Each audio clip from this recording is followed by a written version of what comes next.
El Verbo hecho carne. Juan, en el capítulo 1, desde el versículo 1 hasta el 18, Juan nos describe a Jesucristo como el Verbo hecho carne. Tiene su complejidad esta palabra por la forma en que Juan describe a nuestro Señor Jesucristo como el Verbo. Pero, ¿qué es un verbo? Gramaticalmente son o es el núcleo de la oración y el núcleo del predicado. Expresan una acción y le dan sentido a la oración. Hay algo particular con el verbo y es que no lo podemos palpar, como sí podemos palpar físicamente al sustantivo, por ejemplo. Un ejemplo de esto lo podemos ver en una oración como, por ejemplo, Carlos está mirando televisión. Ahí está el verbo mirar, el cual no podemos palpar, no podemos ver, pero sabemos que si le quitamos ese verbo a la oración, esta oración pierde sentido. Así es Jesús en nuestras vidas. Quizás no lo podemos ver, no lo podemos palpar, pero sí lo podemos sentir.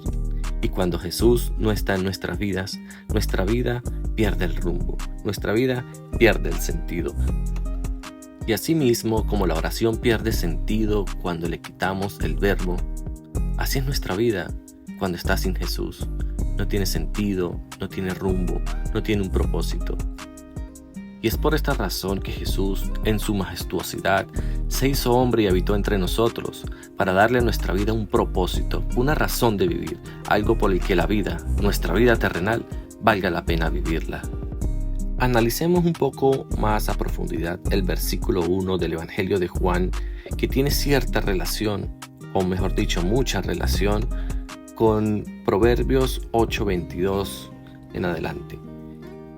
El versículo 1 del Evangelio de Juan dice lo siguiente: En el principio era el Verbo, y el Verbo era con Dios, y el Verbo era Dios.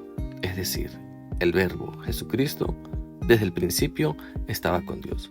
Ahora veamos lo que dice Proverbios 8:22. Jehová me poseía en el principio, ya de antiguo, antes de sus obras. Eternamente tuve el principado, desde el principio, antes de la tierra. Antes de los abismos fui engendrada, antes que fuesen las fuentes de las muchas aguas. Antes que los montes fuesen formados, antes de los collados, ya había sido yo engendrada. No había aún hecho la tierra ni los campos, ni el principio del polvo del mundo. Cuando formaba los cielos, allí estaba yo. Cuando trazaba el círculo sobre la faz del abismo. Cuando afirmaba los cielos arriba. Cuando afirmaba las fuentes del abismo. Cuando ponía al mar su estatuto, para que las aguas no traspasasen su mandamiento, cuando establecía los fundamentos de la tierra. Con él estaba yo ordenándolo todo, y era su delicia de día en día, teniendo solaz delante de él en todo tiempo. He aquí que este verbo del que Juan nos habla, que es Jesús, también representa la sabiduría de Dios que se relata en los Proverbios. Entonces, según Juan, si desde el principio era el verbo, y el verbo era con Dios, y el verbo era Dios, este era en el principio con Dios, y todas las cosas por él fueron hechas, y sin él nada de lo que ha sido fue hecho. Podemos decir que Salomón en sus proverbios nos habla de Jesús como la verdadera sabiduría de Dios. La sabiduría que vino de lo alto, que vino a nosotros para que le conozcamos y en él tengamos vida eterna. Pero más interesante aún, sabiendo ya que estos proverbios nos hablan de Cristo, es lo que dice el Proverbio 8:35. Porque el que me halle hallará la vida y alcanzará el favor de Jehová. ¿Pero qué es la vida? ¿Quién es la vida? Juan en su Evangelio en el capítulo 11, verso 25, nos declara que Cristo se anuncia como la resurrección y la vida. Y en su mismo Evangelio en el capítulo 14, versículo 6, Cristo nos dice: Yo soy el camino y la verdad y la vida. Nadie viene al Padre sino por mí.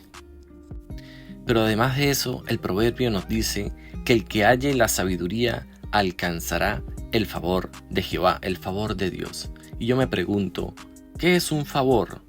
Y estuve investigando la palabra como tal, y la definición dice: es la ayuda o el socorro que se concede a alguien.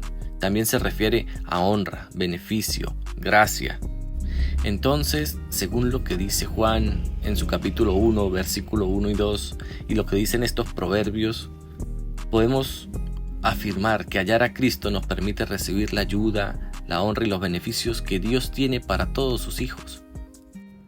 En resumen, es muy bonito ver cómo Dios Padre, por medio de Jesucristo, el unigénito Hijo de Dios, nos permite llegar hasta Él y de esa manera recibir todo lo que tiene para nosotros, todas sus bendiciones y todas las promesas que ha hecho desde tiempos antiguos, desde antes, desde la fundación del mundo.